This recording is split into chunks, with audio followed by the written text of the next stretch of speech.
Daniel Ricciardo's McLaren team has launched an investigation into why he suffered an inexplicable technical problem during a miserable Qatar Grand Prix on Monday morning.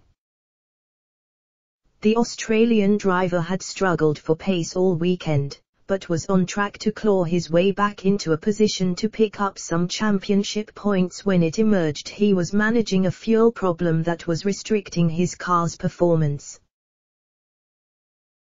There was also a claim after the race that he had been shafted at the way he was painfully blocked by Mercedes driver Valtteri Bottas. It was part of a forgettable weekend for McLaren as teammate Lando Norris suffered a tyre puncture, dropping him from a likely fourth-place finish back to 9th.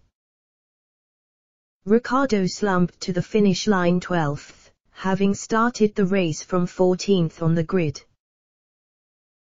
The two McLarens were blown away, like the rest of the entire field, by Lewis Hamilton's supreme drive as he went on to win the race and cut championship rival Max Verstappen's lead to just 8 points with 2 races remaining this year.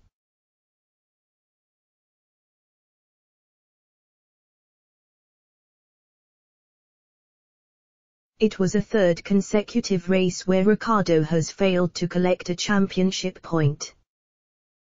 He was involved in a first corner collision with Bottas at the Mexico Grand Prix earlier this month and then suffered a cracked chassis in last week's Brazil Grand Prix.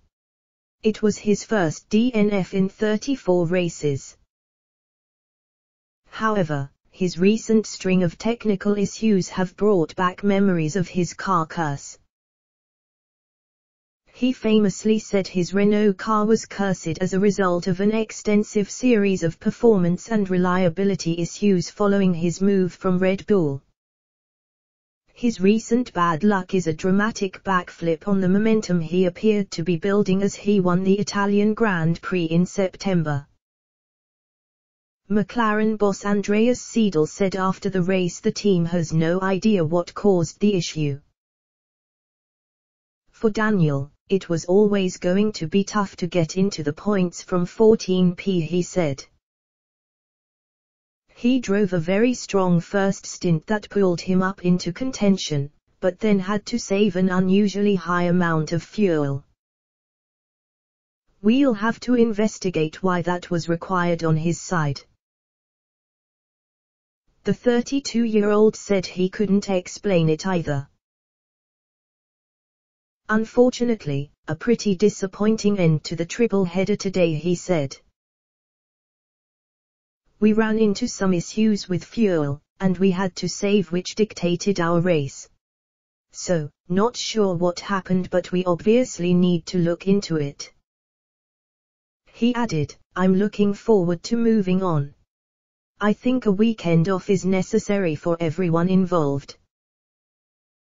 We'll debrief now. Try to understand the issues today and then we've got some sim time next week to get ready for the last 2. Let's finish strong. It wasn't his only headache of the race. He also grappled with Bottas for the 3rd consecutive weekend. Bottas was left frustrated in Brazil last week as he fought for half the race to overtake Ricciardo, on the back of the Mexico Grand Prix where Ricciardo again held up the Mercedes driver.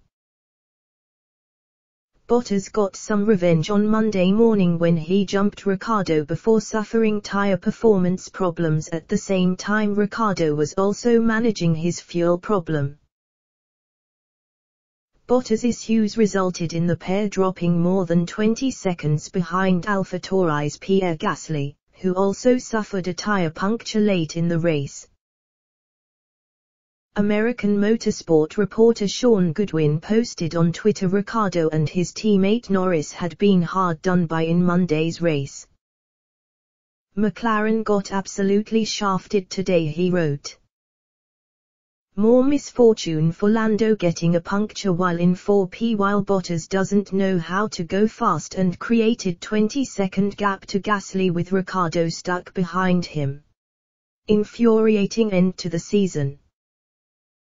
Not saying Ricciardo had a good race, but he was at least on Gasly's heels until Bottas split them and just slowed down dramatically.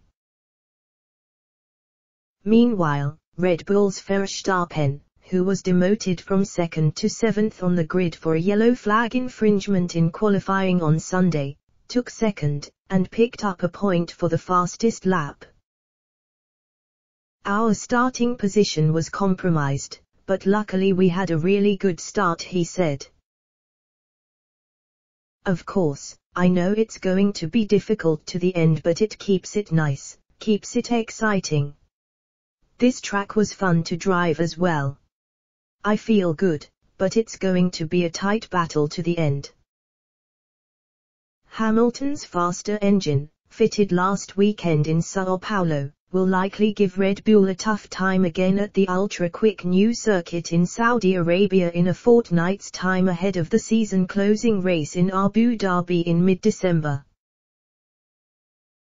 Fernando Alonso took third for Alpine, the former two-time world champion's first podium since 2014, the grizzled 40-year-old getting a huge cheer from the crowd.